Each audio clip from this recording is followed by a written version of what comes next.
إن الحمد لله نحمده ونستعينه ونستغفره ونؤمن به ونتوكل عليه ونعوذ بالله من شرور أنفسنا ومن سيئات أعمالنا من يهده الله فلا مضل له ومن يضلل فلا هادي له وأشهد أن لا إله إلا الله وحده لا شريك له وأشهد أن محمدًا عبده ورسوله أما بعد فإن خير الحديث كتاب الله وخير الهدي هدي محمد صلى الله عليه وسلم وشر الأمور محدثاتها وكل محدثة بدعة وكل بدعة ضلالة وكل ضلالة في النار فأعوذ بالله من الشيطان الرجيم بسم الله الرحمن الرحيم وأنذرهم يوم الحسرة إذ قضي الأمر وهم في غفلة وهم لا يؤمنون۔ محترم سامعین کرام، بزرگان دین، نوجوانان ملت اسلامیہ اور خواتین اسلام، قرآن مجید میں اللہ رب العالمین نے قرآن مجید کو شفا کہا ہے۔ ظاہر سی بات ہے کہ قرآن مجید جسمانی بیماریوں کے لیے تو شفا نہیں ہے۔ بعض آیتیں ہیں، بعض صورتیں ہیں، ان کو پڑھ کر کے دم کیا جاتا ہے۔ یہ ایک سیکنڈری چیز ہے۔ قرآن مجید جو اصل شفا ہے وہ دل کی اور روح کی بیماریوں کے لیے شفا ہے۔ قرآن مجید یہ حسد کی بیماریوں کے لیے شفا ہے۔ قرآن مجید یہ تکبر کی بیماری کے لیے شفا ہے۔ قرآن مجید یہ نفاق کی بیماری کے لیے شفا ہے۔ قرآن مجید یہ کفر کی بیماری کے لیے شفا ہے۔ تو قرآن مجید کے اندر دل کی اور روح کی بیماریوں کا علاج بتایا گیا۔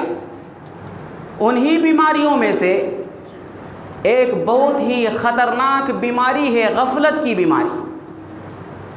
انسان جب غفلت میں مبتلا ہو جاتا ہے، انسان جب غافل ہو جاتا ہے، انسان جب اس بات سے لاپرواہ اور کیئرلیس ہو جاتا ہے کہ اس کی ڈیوٹی کیا ہے، اس کے فرائض کیا ہیں، اس کی ذمہ داریاں کیا ہیں، تو انسان اللہ کا نہیں بلکہ وہ اپنے خواہشات کا پیروکار بن جاتا ہے۔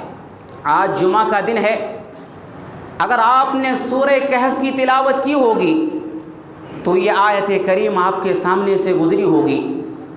وَلَا تُطِعْ مَنْ أَغْفَلْنَا قَلْبَهُ عَنْ ذِكْرِنَا وَاتَّبَعَ هَوَاهُ وَكَانَ أَمْرُهُ فُرُطًا۔ اے نبی خبردار، آپ ایسے انسان کی پیروی نہ کریں جس کے دل کو ہم نے غافل کر دیا۔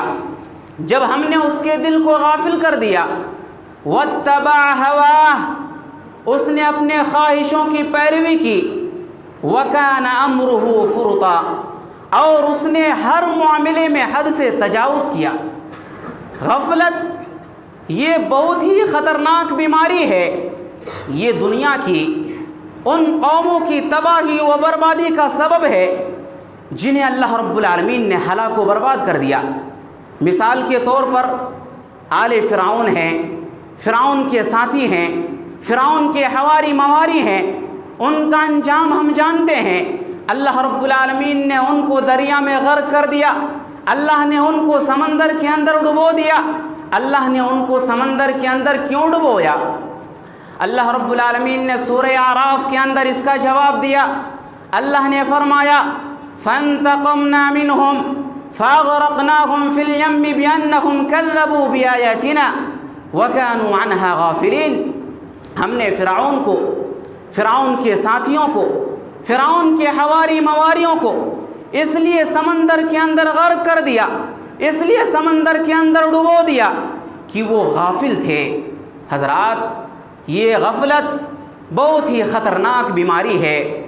آج ہم دنیا کے معاملے میں غفلت کے شکار نہیں ہیں۔ آج ہمیں پتہ ہے کہ کب کون سا کام کرنا ہے، کب کون سا کام نہیں کرنا ہے، لیکن آخرت کے معاملے میں، دین کے معاملے میں آج ہم غفلت کے شکار ہیں۔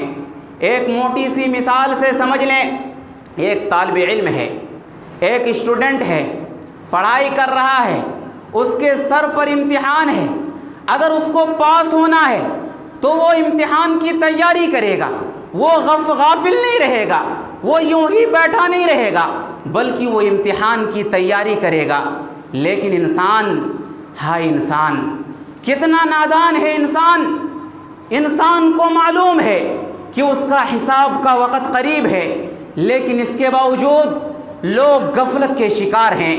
اللہ قرآن میں کہتا ہے اقترب للناس حسابهم وهم فی غفلۃ معرضون۔ لوگوں کو معلوم ہے، لوگ اس بات کو جانتے ہیں کہ ان کے حساب کا وقت قریب ہے، لیکن اس کے باوجود وہ غفلت کے شکار ہیں۔ حضرات، یہ کسان ہے، دنیا میں کھیتی باڑی کا کام کرتا ہے اور اس کی روزی روٹی کا معاملہ اسی کھیتی پر ٹکا ہوا ہے، اسی کھیتی سے جڑا ہوا ہے۔ کھیتی کرنے کے وقت اگر وہ محنت نہ کرے، کھیتی کے اندر جتائی نہ کرے، اگر وہ بیج نہ ڈالے اور اس کے جو پروسیس ہیں اس کو پورا نہ کرے، تو کھیتی کے کاٹنے کے وقت سوائے پچھتاوے کے اس کو کچھ حاصل نہ ہوگا۔ حضرات، یہ دنیا آخرت کی کھیتی ہے۔ اس دنیا کے اندر جو انسان غفلت میں پڑا ہوا ہے، قیامت کے دن وہ حسرت میں پڑا ہوا ہوگا۔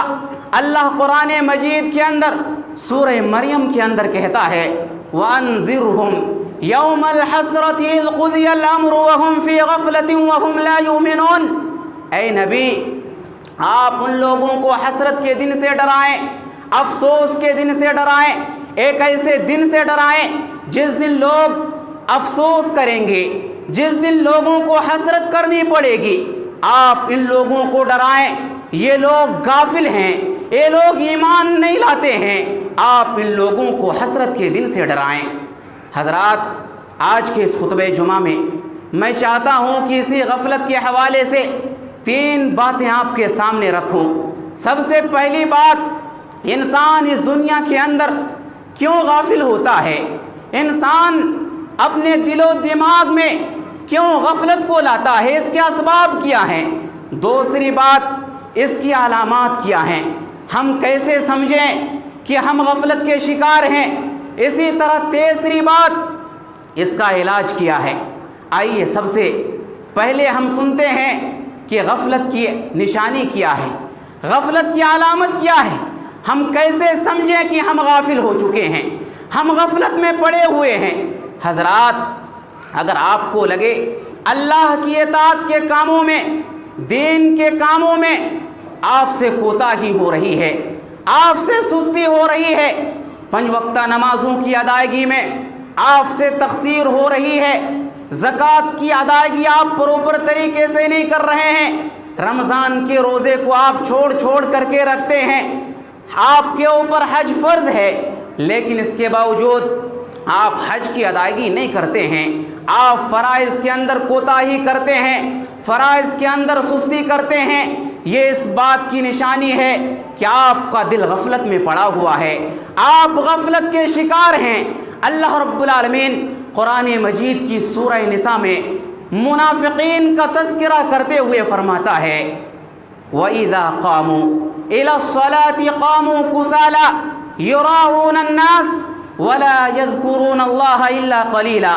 یہ منافقین جب نماز کے لیے کھڑے ہوتے ہیں بہت ہی مشکل کے ساتھ کھڑے ہوتے ہیں، بہت ہی سستی اور کاہلی کے ساتھ کھڑے ہوتے ہیں، یہ لوگوں کو دکھانے کے لیے نماز پڑھتے ہیں، یہ نماز کے اندر بہت ہی کم اللہ کو یاد کرتے ہیں۔ حضرات، اللہ کی عبادت کے کاموں میں، اللہ کی اطاعت کے کاموں میں اگر آپ کے اندر نشاط ہے تو آپ سمجھیں کہ ہمارا دل غفلت میں پڑا ہوا نہیں ہے، آپ کا دل غفلت میں نہیں ہے، لیکن اگر اللہ کی اطاعت کے کاموں میں آپ سستی کر رہے ہیں، کاہلی کر رہے ہیں، تو آپ سمجھیں کہ آپ کا دل غفلت میں پڑا ہوا ہے۔ دوسری علامت، دوسری نشانی، غفلت کی دوسری پہچان، اگر آپ کو اپنے گناہ چھوٹے لگ رہے ہیں، تو یہ اس بات کی نشانی ہے کہ آپ کا دل غفلت میں پڑا ہوا ہے، آپ غفلت کے شکار ہیں۔ حضرت عبداللہ بن مسعود رضی اللہ تعالیٰ عنہ فرماتے ہیں کہ ان المؤمن یری ذنوبہ کأنہ قائد تحت جبل، ایک مومن اپنے گناہ کو یوں سمجھتا ہے جیسے وہ کسی پہاڑ کے نیچے بیٹھا ہوا ہو اور وہ پہاڑ اس کے اوپر گرنے ہی والا ہو۔ مومن کی نگاہ میں اس کے گناہ اتنے خطرناک ہوتے ہیں۔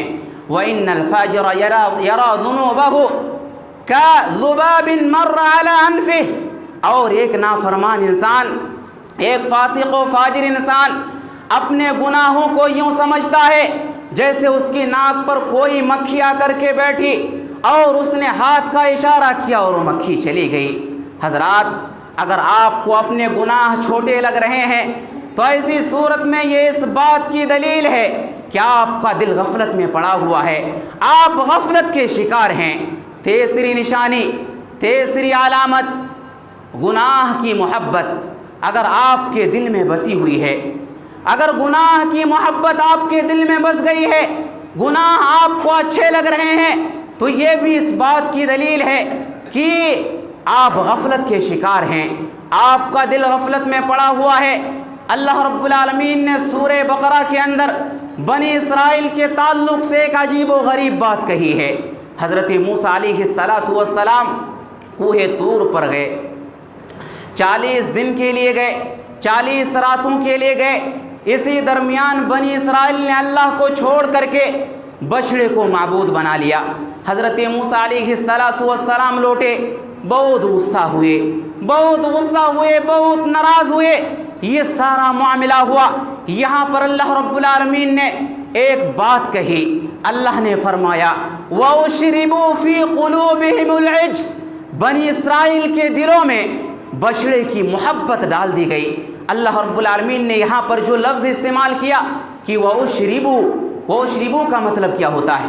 اُشْرِبُوا کا مطلب ہوتا ہے کہ محبت کو پلا دی گئی، یعنی جس طرح ہم کوئی چیز پیتے ہیں، جب ہم کوئی چیز پیتے ہیں تو وہ چیز ہمارے رگ رگ میں سرایت کر جاتی ہے۔ اللہ فرماتا ہے کہ وَأُشْرِبُوا فِي قُلُوبِهِمُ الْعِجْلَ، ان کے کفر کی وجہ سے، بنی اسرائیل کے کفر کی وجہ سے بچڑے کی محبت ان کے رگ رگ میں بس گئی۔ حضرات، اگر آپ کے دل میں گناہوں کی محبت بس گئی ہے تو یہ اس بات کی دلیل ہے کہ آپ کا دل غفلت میں پڑا ہوا ہے، آپ غفلت کے شکار ہیں۔ یہ علامت ہو گئی۔ سبب کیا ہے؟ انسان غفلت میں مبتلا کیوں ہوتا ہے؟ اسباب کیا ہیں؟ وجہ کیا ہے؟ سب سے پہلی وجہ انسان غفلت میں اس وجہ سے پڑتا ہے کہ وہ اللہ رب العالمین کے مقام و مرتبے کو نہیں جانتا ہے۔ جو انسان اللہ کو جانے گا، اللہ کو پہچانے گا، اللہ کی قدرت کو جانے گا، اللہ کی عظمت کو جانے گا، اللہ رب العالمین کے مقام و مرتبے کو جانے گا، وہ انسان کبھی بھی غافل نہیں ہو سکتا۔ حضرات، انسان غافل اس وجہ سے ہوتا ہے کہ انسان اللہ رب العالمین کی قدرت کو نہیں جانتا، انسان اللہ رب العالمین کی پکڑ کو اور گرفت کو نہیں جانتا۔ حضرت لقمان حکیم نے اپنے بیٹے کو جو نصیحتیں کی تھی ان میں سے ایک بہت ہی پیاری نصیحت یہ بھی کی تھی، کہا تھا یا بنی انها ان تک مثقال حبة من خردل فتكن في صخرة او في السماوات او في الارض يأتي بها اللہ، اے میرے بیٹے، رائے کے دانے کے برابر بھی، رائے کے دانے کے برابر بھی اگر کوئی چیز ہو اور وہ چیز کسی چٹان کے نیچے پڑی ہوئی ہو، آسمان میں کہیں چھپی ہوئی ہو، زمین کے اندر کہیں چھپی ہوئی ہو، اللہ رب العالمین اس کو تمہارے پاس لے آئے گا۔ ایک رائے کے دانے کے برابر بھی کوئی چیز اللہ کی نظر سے پوشیدہ نہیں ہے، کوئی چیز اللہ کی نگاہ سے پوشیدہ نہیں ہے۔ حضرات، سب سے پہلی چیز، یہ سب سے پہلا سبب ہے، انسان اس لیے غافل ہوتا ہے چونکہ وہ اللہ رب العالمین کے مقام و مرتبے کو نہیں جانتا، انسان اللہ رب العالمین کی قدرت کو نہیں جانتا، انسان اللہ رب العالمین کی عظمت کو نہیں جانتا، اس وجہ سے انسان اللہ رب العالمین سے غافل ہو جاتا ہے۔ دوسرا سبب، دنیا سے بیجا تعلق، دنیا سے بیجا محبت۔ حضرات، دنیا ہے، دنیا کمانا ہے، دنیا کے اندر رہنا ہے، دنیا کے اندر جینا ہے، دنیا کے حقوق بھی ادا کرنا ہے، لیکن ایک حد تک انسان دنیا اور دنیا کے اسباب کو اکٹھا کرنے کے لیے اتنا مشغول ہو جائے کہ وہ صحیح اور غلط چیز کے درمیان فرق کرنا بھول جائے، وہ جائز اور ناجائز کے درمیان تمیز کرنا بھول جائے، آخرت کو بھول جائے، اللہ کو بھول جائے۔ یہ غفلت کا سبب ہے۔ اللہ قرآن میں کہتا ہے الہاکم التکاثر، تم کو غافل کر دیا ہے کثرت کی چاہت نے، تم کو اور چاہیے اور چاہیے۔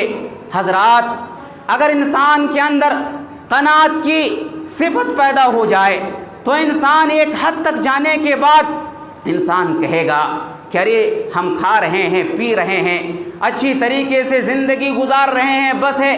لیکن اگر انسان کے اندر قناعت پیدا نہ ہو، کثرت کی چاہت ہو، تو یہ چاہت کبھی ختم نہیں ہوتی ہے۔ پیارے نبی صلی اللہ علیہ وسلم فرماتے ہیں کہ اگر ابن آدم کے پاس 2 سونے کے پہاڑ ہوں، 2 سونے کی وادیاں ہوں، پھر بھی وہ کہے گا کہ تیسری وادی بھی آ جائے، تیسری وادی بھی ہمارے پاس آ جائے۔ حضرات، آج ہمارے اندر قناعت نہیں ہے۔ آج ہمارا حال یہ ہے کہ ہم دنیا کے بارے میں بڑی سے بڑی معلومات رکھتے ہیں، بڑی سے بڑی جانکاری رکھتے ہیں، لیکن آخرت کے معاملے میں، اللہ کے معاملے میں ہم 0 اور 0 ہیں۔ اللہ قرآن میں کہتا ہے یعلمون ظاہرا من الحیات الدنیا وهم عن الآخرۃ هم غافلون۔ دنیا کے اندر اللہ کے کچھ بندے ایسے بھی ہیں جو دنیا کی بڑی بڑی جانکاریاں رکھتے ہیں، دنیا کی بڑی بڑی معلومات رکھتے ہیں، لیکن وہ آخرت سے غافل ہیں، وہ اللہ سے غافل ہیں، وہ قیامت کے دن سے غافل ہیں۔ امام حسن بصری رحمۃ اللہ علیہ کہتے ہیں، اپنے زمانے کے کچھ لوگوں کا تذکرہ کرتے ہوئے کہتے ہیں کہ دنیا کے اندر دنیاوی معاملات کے سلسلے میں اتنی مہارت رکھنے والے لوگ موجود ہیں کہ اگر وہ اپنی ناخن کو درہم کے اندر ٹچ کر دے، دینار میں ٹچ کر دے، تو وہ یہ بتا دیں گے کہ اس کا ایگزیکٹ وزن کتنا ہے، یہ 10 گرام کا ہے یا 5 گرام کا ہے، 20 گرام کا ہے۔ اپنے ناخن کو ٹچ کرنے کے بعد درہم کا وہ ایگزیکٹ وزن بتا دیں گے۔ وَهُوَ لَا يُحْسِنُ يُصَلِّي۔ امام حسن بصری کہتے ہیں کہ دنیا کے اندر اتنی مہارت رکھنے والا انسان 2 رکعت نماز کی صحیح طریقے سے ادائیگی نہیں کر سکتا۔ رکوع کیسے کیا جاتا ہے، سجدہ کیسے کیا جاتا ہے، رکوع کے اندر کون سی دعائیں پڑھی جاتی ہیں۔ حضرات، آج ہم دنیا کے بارے میں بہت زیادہ جانکاری تو رکھتے ہیں، لیکن آخرت کے سلسلے میں ہم بالکل 0 ہیں، قرآن اور حدیث کے بارے میں بالکل ہم 0 ہیں۔ ایک غفلت کا دوسرا سبب ہے۔ غفلت کا تیسرا سبب، انسان جتنا زیادہ گناہ کرے گا اتنا ہی انسان کا دل غفلت میں مبتلا ہو جائے گا۔ ایک انسان جتنا زیادہ گناہ کرتا جائے گا اسی قدر اس کا دل غفلت کا شکار ہوتا چلا جائے گا۔ پیارے نبی صلی اللہ علیہ وسلم فرماتے ہیں کہ جب کوئی انسان گناہ کرتا ہے نقطت فی قلبہ نقطۃ سودا، اس کے دل میں ایک سیاہ نقطہ پڑ جاتا ہے۔ جیسے جیسے وہ گناہ کرتا جاتا ہے وہ نقطہ بڑھتا چلا جاتا ہے۔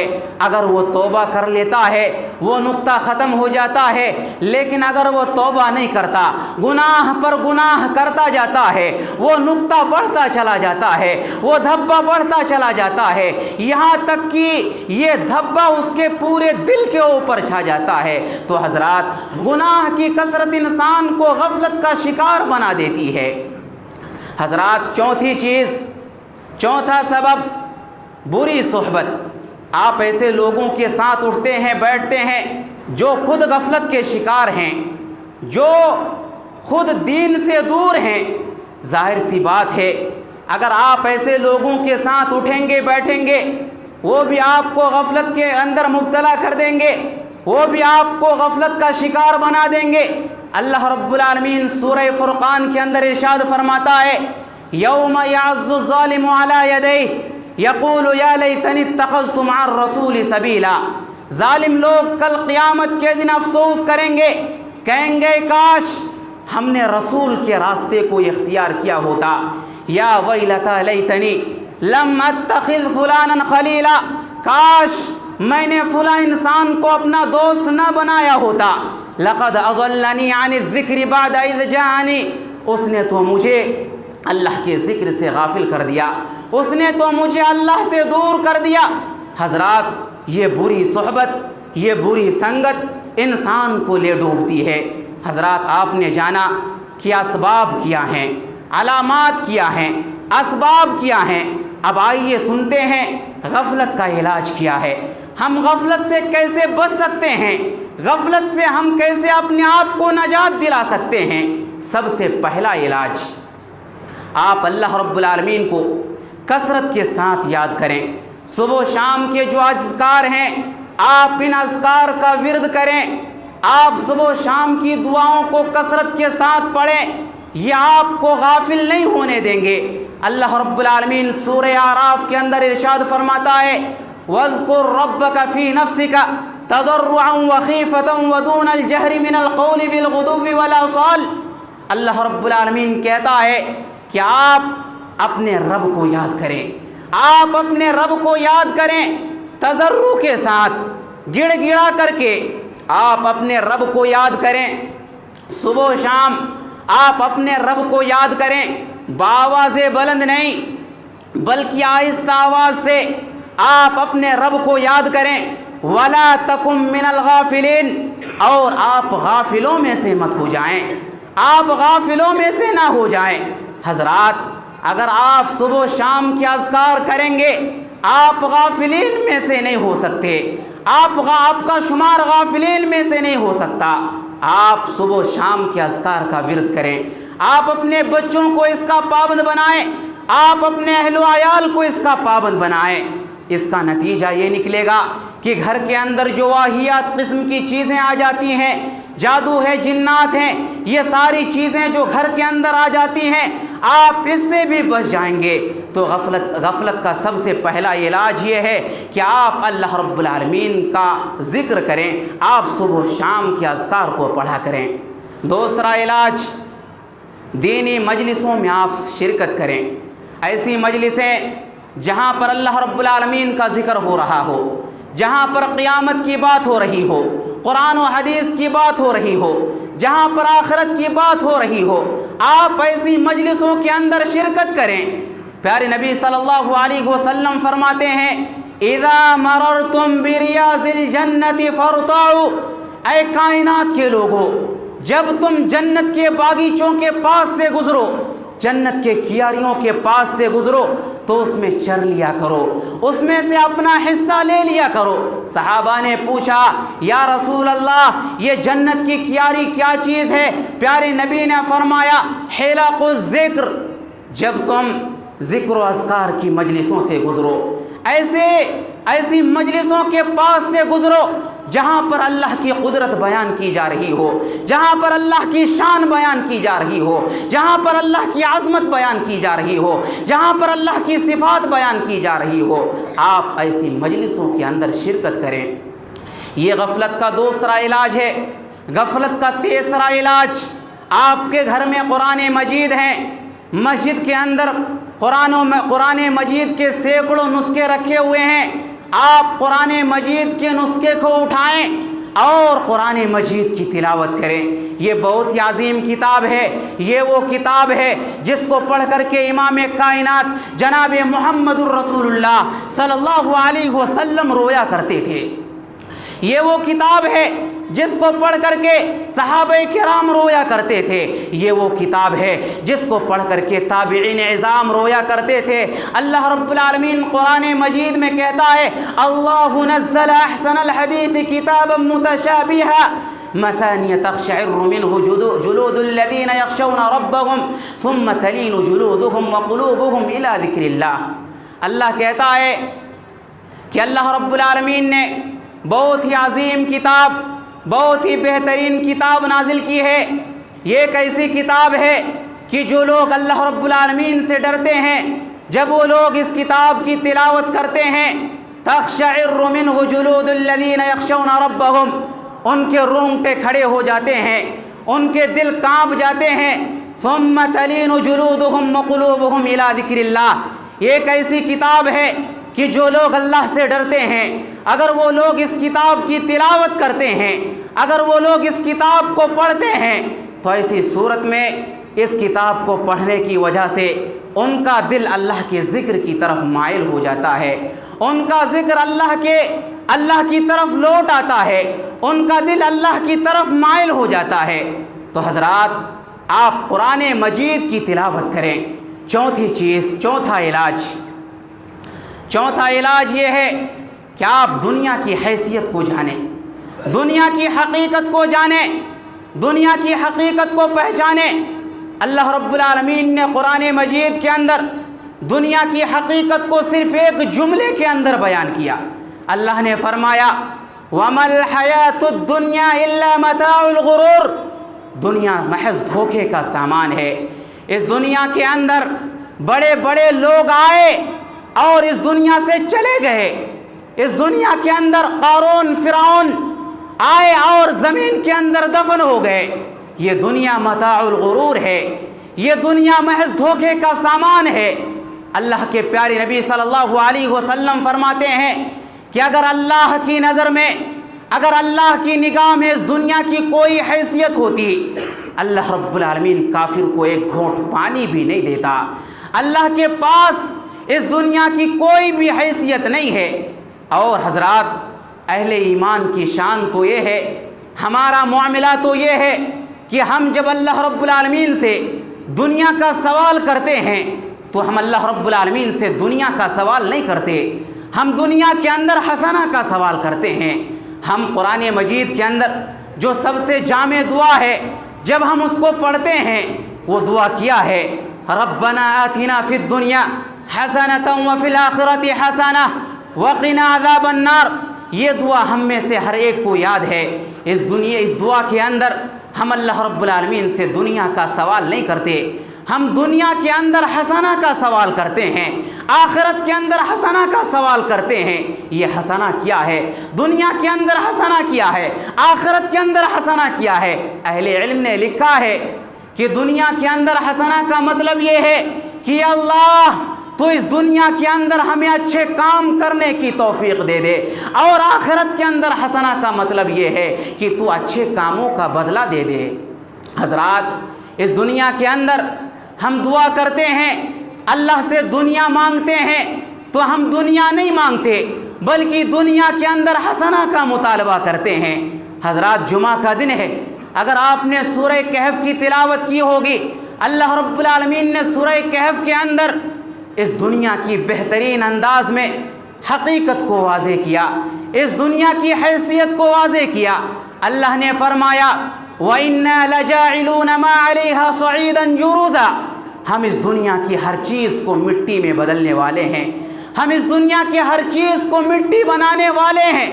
جو کچھ بھی دنیا کے اندر موجود ہے سب مٹی ہو جائے گا، مٹی کے اوپر جو کچھ بھی موجود ہے یہ مٹی ہو جائے گا۔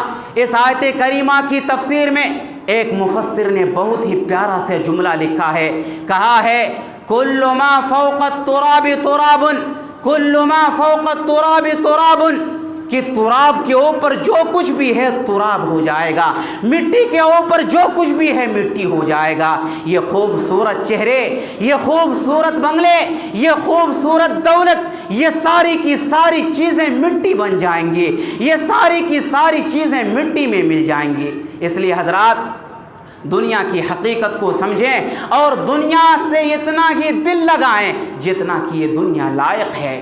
حضرات، پانچویں چیز، موت کو کثرت سے یاد کریں، قبرستان جائیں اور اپنے آباء و اجداد اور اپنے اعزاء و اقارب کی قبروں کو دیکھیں، کتنی بڑی بڑی آرزوؤں کو لے کر کے، بڑی بڑی تمناؤں کو لے کر کے قبر کے اندر دفن ہے، مٹی کے اندر دفن ہے۔ نہ وہ کچھ کر سکتے ہیں اور نہ ہی ہم ان کے لیے کچھ کر سکتے ہیں۔ آپ موت کو کثرت کے ساتھ یاد کریں، یہ آپ کو کبھی بھی غافل نہیں ہونے دے گی۔ حضرت عمر فاروق رضی اللہ تعالیٰ عنہ کے پاس ایک انگوٹھی تھی، اس انگوٹھی کے اوپر ایک جملہ لکھا ہوا تھا۔ موت کے بعد، انتقال کے بعد جب لوگوں نے دیکھا اس انگوٹھی کے اوپر ایک جملہ لکھا ہوا تھا، وہ جملہ کیا تھا؟ اس انگوٹھی کے اوپر یہ لکھا ہوا تھا کفا بالموت واعظا، کفا بالموت واعظا یا عمر۔ عمر اپنے آپ کو مخاطب کر کے کہتے ہیں، اے عمر موت کو یاد رکھو، یہ بہت ہی نصیحت کی چیزیں ہیں۔ حضرات یہ عمر فاروق ہیں، خلیفہ دوم ہیں، اور یہ امت محمدیہ کی دوسری عظیم شخصیت ہیں۔ اپنی انگوٹھی کے اوپر موت کے بارے میں یہ چیز لکھ کر کے رکھتے ہیں، کفا بالموت واعظا، اے عمر موت کو کبھی بھی نہ بھولو۔ حضرات ضرورت ہے کہ ہم موت کو کثرت سے یاد کریں۔ اگر ہم موت کو کثرت سے یاد کریں گے، یہ چیز کبھی بھی ہم کو غافل نہیں ہونے دے گی، یہ چیز ہم کو کبھی بھی غفلت کا شکار نہیں ہونے دے گی۔ آخری چیز بتا کر کے میں اپنی بات کو ختم کروں گا۔ حضرات آپ اپنی آرزوؤں کو، آپ اپنی تمناؤں کو مختصر کر لیں، سمیٹ لیں، آپ اپنے خوابوں کو تھوڑا مختصر کر لیں۔ حضرت عبداللہ بن عمر رضی اللہ تعالیٰ عنہ کہتے ہیں، صحیح بخاری کی روایت ہے، حضرت عبداللہ بن عمر کہتے ہیں کہ پیارے نبی صلی اللہ علیہ وسلم نے میرا کندھا پکڑا اور پیارے نبی نے فرمایا، یا عبداللہ کن فی الدنیا کانک غریب او عابر سبیل، اے عبداللہ اس دنیا کے اندر ایسی زندگی گزارو جیسے تم پردیسی ہو، اس دنیا کے اندر ایسے رہو جیسے تم مسافر ہو۔ ایک پردیسی پردیس کے اندر جاتا ہے، روزی روٹی کمانے کے لیے جاتا ہے، اس کا دل ہمیشہ اپنے وطن سے لگا ہوا ہوتا ہے۔ ایک مسافر کسی کام سے سفر میں نکلتا ہے، اس کا منزل وہ نہیں ہے جہاں وہ سفر کر کے جاتا ہے، بلکہ اس کا منزل وہ ہے جو اس کا گھر ہے، اس کا گھر اس کا منزل ہے۔ پیارے نبی صلی اللہ علیہ وسلم فرماتے ہیں، اے عبداللہ اس دنیا کے اندر تم پردیسی کی طرح زندگی گزارو، تم مسافر کی طرح زندگی گزارو۔ اس حدیث کو بیان کرنے کے بعد حضرت عبداللہ بن عمر اپنے دور کے لوگوں کو مخاطب کر کے کہتے تھے، اے لوگو اذا اصبحتم فلا تنتظر المساء، جب تم صبح کرو شام ہونے کا انتظار مت کرو، کیا معلوم شام ہونے سے پہلے پہلے تمہارا انتقال ہو جائے۔ وَإِذَا أَمْسَيْتُمْ فَلَا تَنْتَظِرِ الصَّبَاحَ، اور جب تم شام کرو تو صبح ہونے کا انتظار مت کرو، کیا پتہ ہے رات ہی میں تمہارا انتقال ہو جائے۔ اس کے بعد حضرت عبداللہ بن عمر کہتے ہیں، خُذْ مِن صِحَّتِكَ لِمَرَضِكَ وَمِنْ حَيَاتِكَ لِمَوْتِكَ، اے لوگو صحت کی حالت میں، صحت کی حالت میں بیماری کے آنے سے پہلے پہلے آخرت کی تیاری کر لو، اپنی زندگی کے اندر موت سے پہلے پہلے تم آخرت کی تیاری کر لو۔ حضرات آپ موت کو کثرت سے یاد کریں، اگر آپ موت کو یاد رکھیں گے تو یہ چیز کبھی بھی آپ کو غافل نہیں ہونے دیں گی۔ حضرات یہ غفلت کے تعلق سے چند چیزیں تھیں، اگر آپ ان چیزوں کو اپنی زندگی میں نافذ کریں گے تو آپ کی زندگی ایک کامیاب زندگی ہوگی۔ وقت ہو چکا ہے، آخر میں ہم اللہ رب العالمین سے دعا کرتے ہیں کہ اللہ تو ہم تمام مسلمانوں کو غفلت جیسی بری بیماری سے بچنے کی توفیق عطا فرما۔ یا اللہ تو ہم تمام لوگوں کو کتاب اللہ اور سنت رسول اللہ کے مطابق زندگی گزارنے کی توفیق عطا فرما۔ یا اللہ ہم میں سے جو بیمار ہیں انہیں شفائے کامل عاجل عطا فرما۔ یا اللہ ہم میں سے جو مقروض ہیں انہیں قرض کی ادائیگی کے اسباب مہیا فرما۔ یا اللہ ہم جب تک جئیں ایمان و اسلام پر جئیں، جب ہمارا خاتمہ ہو تو ایمان باللہ پر ہو۔ بارک اللہ لنا ولکم فی القرآن المجید ورفعنی وإیاکم بالآیات والذکر الحمید، انہ تعالی جب